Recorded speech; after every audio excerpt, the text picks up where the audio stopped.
కట్టుకొని గంటా మొత్తంగా చెప్పారు అన్న మహేష్ 100 ఓట్లతో గెలుస్తున్నాడు అన్నాడు. లేదు కానీ ఇంకా 2-3 ఓట్లు ఎక్కువనే వచ్చినాడు. ఆయన 100 చెప్పిండు, 101 వచ్చింది. ఉన్నారా మా మైనార్టీ సోదరులు ఇళ్ళకెళ్ళి ఉన్నారా? వాళ్ళకు కూడా శుక్రియా, ధన్యవాద్. నేను ఇట్లా మనము కుల మత వర్గ వర్ణ విభేదాలు లేకుండా గ్రామాలలో మనందరం కూడా కలిసి ముందుకు నడవాలని చెప్పి కోరుకుంటూ నేను సెలవు తీసుకుంటున్నా. భారత్ మాతాకి జై. గట్టిపల్లి పోవాలి, ఆడ కూడా వాళ్ళంతా ఎదురు చూస్తున్నారు. ఎందుకంటే మా చంద్రశేఖరు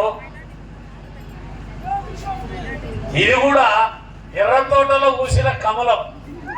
ఇది కూడా మంచి సనాతన ధర్మం పట్ల విశ్వాసంతో ఆ గ్రామంలో పాత కార్యకర్తలు అక్కడ లక్ష్మణ్ కావచ్చు, మన బక్కులు కావచ్చు, జగ్గయ్య కావచ్చు, వాళ్ళంతా సీనియర్లు ఉన్నా లక్ష్మణ్ చెప్తే కదా లక్ష్మణ్ అని మా సీనియర్ నాయకుడు, వాళ్ళందరూ ఉన్నా వాళ్ళు ఇంత యువకుని భగత్ సింగ్ లాంటి యువకుడు, ఛత్రపతి శివాజీ లాంటి యువకుడు, స్వామి వివేకానంద లాంటి యువకులు ఇక్కడ మహేష్, ఇక్కడ చంద్రశేఖర్ ఆజాద్ని గెలిపించినందుకు ఏదైతే మీరిద్దరు కూడా జోడేట్లలాగా కలిసి ఈ 2 గ్రామాలని ముందుకు తీసుకెళ్లాలని కోరుతూ మళ్ళొక్కసారి దశరథ్ నాయక్ కు, రమేష్ కు, ఈశ్వర్ కు, కుమార్ కు, ఈ శ్రీనివాచారికి,